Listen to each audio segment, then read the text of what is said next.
ఇంకా భోజనాల విషయానికి వస్తే గ్రహణానికి రాకంటే ముందు ఈ రోజు ప్రత్యేకించి ఏ సమయానికల్లా ముగించుకోవాలి ఈ భోజనాల విషయాలు? అంటే ప్రధానంగా మధ్యాహ్న భోజనము 12 లోపు ముగించేయడం మంచిది. తర్వాత ఏమి తీసుకోకుండా ఉండడం మేలు. అది ఆరోగ్యవంతులకి చెప్పారు. ఈ సూత్రాలన్నీ ఆరోగ్యవంతులకే వర్తిస్తాయి. ఇప్పుడు షుగర్ పేషెంట్ ఉన్నాడు, లేదా మందులు వేసుకోవాలి, ఏదైనా తిని వేసుకోవాలి, అలాంటి వారికి ఈ నియమాలు ఏవి వర్తించవు. అలాగే వృద్ధులు ఉన్నారు, వృద్ధులు కూడా వారి వారి కార్యక్రమాల్లో ఉండగలిగితే మంచిదమ్మా. లేకపోతే మనం భగవద్ధ్యానం చేసుకుంటూ కాలక్షేపం చేయడం ఉత్తమ ఫలితాన్ని ఇస్తుంది. అంటే ఇంకా చివరిగా శాస్త్రి గారు, ఇంకా గ్రహణం విడుపు తర్వాత వెంటనే అంటే అర్ధరాత్రి 1:30 తర్వాత విడుపు జరుగుతుంది కాబట్టి అప్పుడే శుద్ధి చేసుకోమంటారా, లేదంటే తెల్లవారుజామున శుద్ధి చేసుకుని ఆలయానికి దగ్గరలో ఏదైనా ఆలయానికి అట్లా వెళ్ళాల్సిన అవసరం ఏమైనా ఉంటుందా?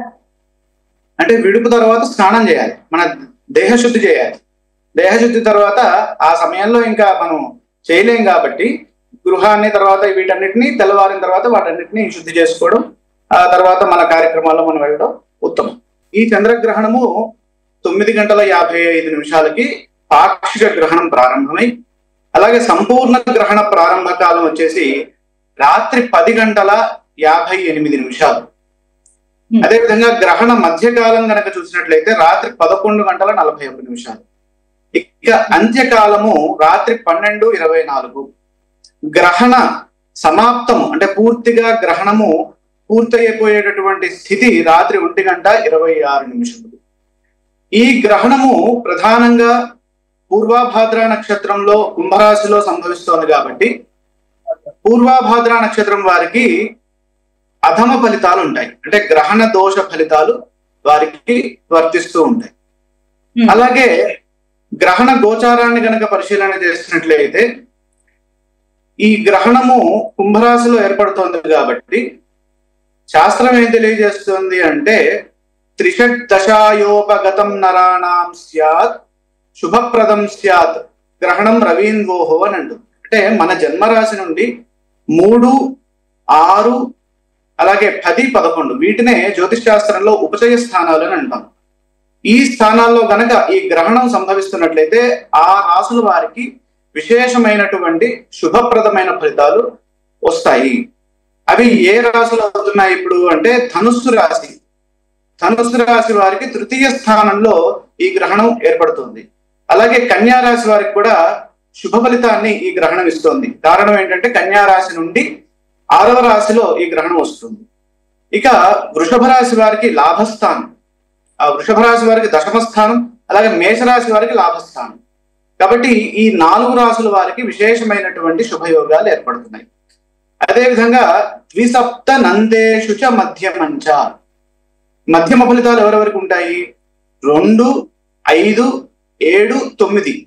అంటే మన జన్మరాశి నుండి 2వ రాశిలో గనక గ్రహణం ఏర్పడుతోంది అన్నప్పుడు వారికి మధ్యమ ఫలితాలు వస్తాయి. ఉదాహరణ చూసినట్లయితే ఈసారి మకర రాశి వారికి, తులారాశి వారికి, సింహరాశి వారికి, మిథున రాశి వారికి మధ్యమ ఫలితాలు ఉన్నాయి. ఇక అశుభ ఫలితాలు ఎవరికి? శేషేష్వనిష్టై ఫలితం మునీంద్రై, అంటే మిగతా రాశుల వారందరికీ అనిష్ట ఫలితాలు. అంటే కుంభరాశి వారికి, వృశ్చిక రాశి వారికి, కర్కాటక రాశి వారికి, మీన రాశి వారికి, ఈ రాశుల వారికి అశుభ ఫలితాలు ఈ గ్రహణం ఇస్తుంది. ప్రధానంగా ఈ గ్రహణ సమయంలో మనం ఏమి చేయాలి, మనం ఏమి చేస్తే మనకి అనుకూలమైనటువంటి ఫలితాలు సిద్ధిస్తాయి అని అంటే ఇక్కడ శాస్త్రం ఏం చెప్తుందంటే గ్రహ స్పర్శకాలే స్నానం, అంటే స్పర్శ ప్రారంభం అవుతోంది అని మనకి తెలుసుకున్న వెంటనే, అంటే గ్రహణాన్ని చూడాలి, ఫస్ట్ స్పర్శ ప్రారంభమైందా లేదా అని మనం కన్ఫర్మ్ చేసుకున్న తర్వాతనే గ్రహణ స్పర్శకాలంలో స్నానం చేయాలి. ఆ తర్వాత మధ్య సమయంలో ఏం చేయాలంటే స్పర్శకాలం ఎప్పుడు ఇందాక మనం చెప్పాం 9:55 స్పర్శ, అంటే స్టార్ట్ అప్పుడు అవుతుంది. అదేవిధంగా మధ్యకాలంలో ఏం చేయాలి? హోమం చేయాలి. హోమము అలాగే సురార్చనము అంటే దేవతార్చన చేసుకుంటే మంచిది. అలాగే శ్రాద్ధము కూడా ఈ గ్రహణ మధ్యకాలంలో పెట్టాలనేది ధర్మశాస్త్ర నియమం. అలాగే ముచ్యమానే దానం, అంటే విడుపు ప్రారంభం అవుతోంది, అంటే టోటల్ ఎక్లిప్స్ పూర్తయిపోతోంది అన్న సందర్భంలో దానం ఇవ్వాలి.